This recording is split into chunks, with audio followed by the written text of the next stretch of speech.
superior since he easily surpassed the Void by sending waves to suppress its power. The Void in Super Paper Mario is stated to be able to destroy all of existence, all worlds, and all dimensions. This means of Mario, not just Paper Mario, even though they're from the same verse and continuity.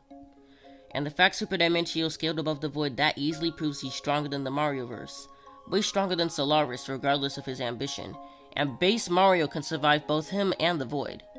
Ambassador didn't mean let's jump him isn't together, he meant let's defeat him. Can destroy all worlds, but yet only showed worlds regarding the Paperverse. And what do you mean Bowser didn't mean let's jump him as in let's jump him? The point in getting jumped is for a large group of people going up against one person. And if Bowser didn't mean let's jump him in the way that Ty said that he did, then why did they have to work together to beat Super Dimencio in the first place? And even then, all of them can equally damage and survive hits from Super Dimencio. And switching between characters implies each is harming him individually instead of all at once. Bro, that's a gameplay mechanic to show that each player that you switch as is harming the supervillain in that fight. And plus, what does it change that they're able to survive hits from them? Sonic, Shadow, and Silver are able to survive hits from Solaris. Regardless of a power-up, they still survive. Stronger than it. And he's still never been shown to make a black hole. That's an assumption. And even then, the Black Hole Wisp is incredibly weak when you look at it, and nowhere near on par with real ones. And even then, Super Sonic could never make a black hole with the same impact as the one at the end of Mario Galaxy. Ty wasn't flat out saying that Super Sonic could make a black hole, he was asking if it was a possibility. And of course, it's gonna be shown to be weaker than any other black hole we've seen before. It's all just for gameplay. And Mario had help to survive that black hole. And I like how you mentioned that the reason why you didn't mention the black hole in Sonic Shuffle was because it was weak, even though it was on the verge of destroying Imaginary World. And Imaginary World was crafted by Sonic and his friends' dreams, and it's also stated to be its own universe, so what's your point? Argument for each Mario being different not only makes no sense since he's not specifying which one he's using for the debate, but it also stems off of unimportant gameplay mechanics that fit an in-game incentive but don't make the Marios different. Am I missing something here? Ty was being specific on which Sonic he was using for the debate. Why do you think he only showed Game Sonic feats and Game Sonic clips? And what does it change that Mario is able to store his power-ups for something else in the future, even though Sonic can just use all the individual power-ups that the Chaos Emeralds give him, as we see in Sonic Superstars? But I heavily disagree, as Infinite and the Phantom Ruby aren't anything special since Tails says this in Sonic Forces. Whew. So, this is where the database is. Hold on a sec while I access the data from this computer. Okay, failed battle plans, robot designs. Wow, he's got like 10 terabytes of selfies. So where does he keep the... Found it! Virtual reality weapon, the Phantom Ruby. A weapon that takes control of people's visual and depth perception to feed false information to the brain, creating a new reality for them. Like a dream so real if you bump yourself in it, your sleeping self will bruise? It's hard to believe. Eggman experimented with lots of prototypes, and then incorporated the final version into Infinite. If I'm reading this data correctly, then there might be a weakness. This is huge! Let's get this information back to the others. Yup, you just heard that. This means that anything the Ruby can make or accomplish are mere illusions to the characters' minds. Infinite holding null space in a later scene is just him influencing the illusions. Infinite being stronger than Sonic's previous villains is just a hyperbolic marketing hype statement. Okay, that's where you're really wrong. The Phantom Ruby is able to turn whatever Infinite thinks of and bring it into reality. If everything is just an illusion, then why is Infinite able to create a star that would have incinerated the rookie if he wasn't fast enough, if it's all just an illusion? And that takes place after Tails gives them that information. So don't you think that with them having all that knowledge of the Phantom Ruby that they would have taken advantage of that? It just doesn't make sense. Still be drained or harmed and are not fully invulnerable. And even then, Super Sonic can be hit out of the form with a hard enough hit, as shown in Sonic and Knuckles 3 and the Frontiers cutscenes where the Titans shoot lasers to hit him out of super form and separate the Chaos Emeralds. And Mario's hacks can allow him to rid of the Emeralds. As to quote a wise someone I know, Mario has many ways to counter Chaos Emerald attacks. If Sonic sends him to the sun, that really wouldn't do much since he can fight in 3 suns, and with the 1-up gloves and Gumshoe socks, he can keep getting lives. And Mario can use the cutout ability to make a cut in the dimension he got sent to and get out of it. Chaos Emeralds have had their energy and power drained out before, and Mario with paint manipulation can drain the Chaos Emerald's life and color away, destroying their concept. While it is true that Sonic can be knocked out of his super form with a hard enough hit, how is that gonna help Mario if he won't even be able to touch him? And as we all know, that they can have their power drained out, but you gotta take into account that it took negative energy to absorb the power, nothing else, so paint manipulation won't work. And having lives in a video game is literally just a game mechanic, so what's the point? And plus, even if somehow Mario was able to absorb the Chaos Emerald's power, Sonic could just go back in time before it happened. Every Mario is the same Mario. But to this, I say Mario doesn't need to move lightspeed all the time to get the job done. And he never fully debunked my points on Mario having lightspeed reaction speed or reaction speed similar to Sonic's running speed. Also, his argument in the Mario's being different over speed is wrong because speed varies on the game and incentive, but that wouldn't make them different Marios.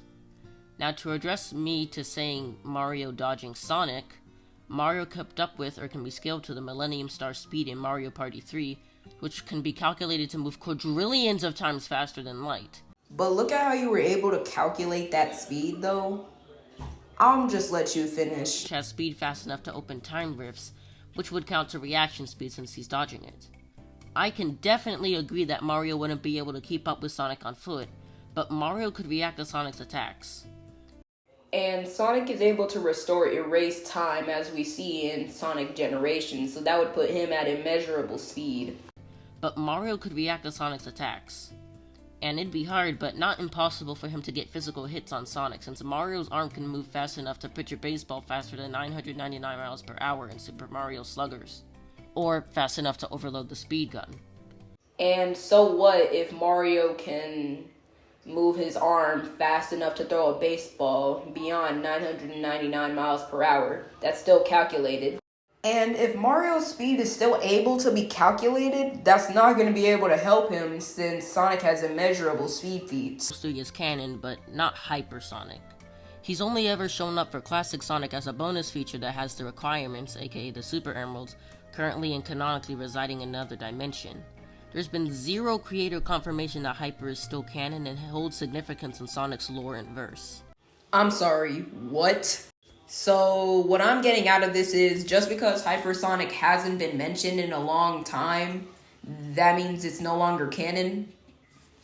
And even then, that's wrong because Ian Flynn said that he wanted to bring back Hypersonic for Sonic Frontiers Final Horizons, but only got the idea rejected. Then later you bring up how the creator said that Sonic 06 wrote itself out of canon.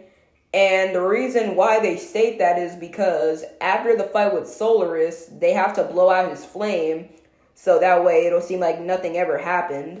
After blowing out the flame, everyone forgot about the events with Solaris, even Elise forgetting about Sonic himself. Very amped up Toon Force Manga Mario, or Pure Hearts Mario, who could steal his invincibility. The superstar having a no limits fallacy is reasonable, and external things like Mario's soul could potentially still be harmed even with the invincibility power-ups equipped. But they're still immune to physical damage, and Mario has hacks to counter Sonic's hacks that could work around the invincibility power-ups.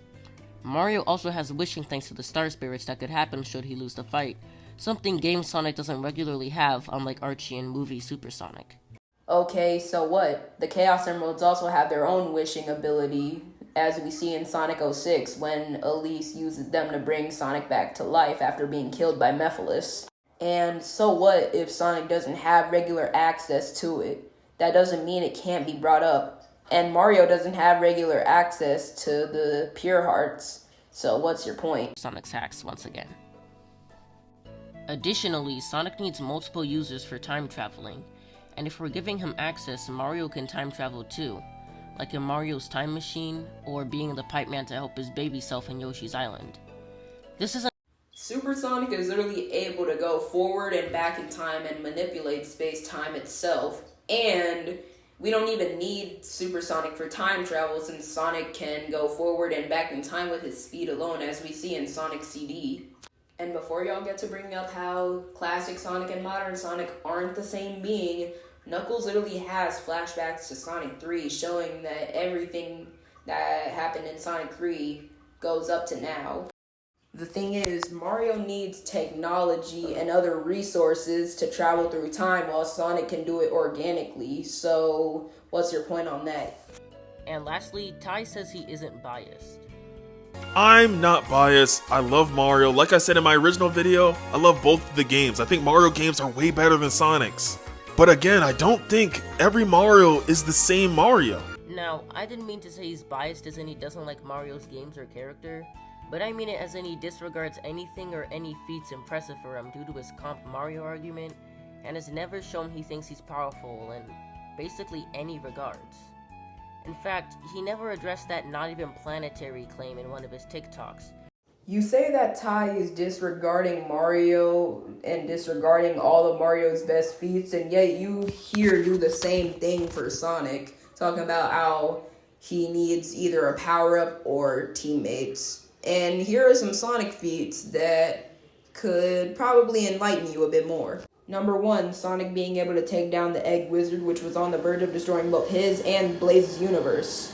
Number 2, being able to run through the Night Palace, which was stated to be an infinite-sized distance. Number 3, taking down the Eraser Jin at half power, and the Eraser Jin who had absorbed half of the Arabian Nights, which are their own universes. Running through null space, which was stated to be an infinite void of nothingness where nothing exists, not even time itself. Able to restore erased time with his own speed alone. Can use Chaos Control with a fake Chaos Emerald, and keep in mind the normal ones are able to manipulate space-time and warp reality. Able to take on Eggman and the Phantom King, who also had the power of the Phantom Ruby. Outran a black hole that was so strong it was able to destroy Imaginary World, which is its own universe. Sonic's danger sense ability, which has been long forgotten for a long time, where he can sense danger when he sneezes. Strong enough to defeat King Arthur, who was corrupted and way stronger than his normal state. Defeated the Dark Queen, who was stated to have dimensional travel and can manipulate reality. Defeated the Egg Robo, which uses the life force of a planet to power itself. Beat Dark Gaia, which can corrupt all life and power machinery and break planets into pieces, and no limit power. Can move and talk around in Eggman's Void, where he's also able to create a Tesseract. Survive the Metal Virus with his speed to keep the virus from constantly spreading around his body.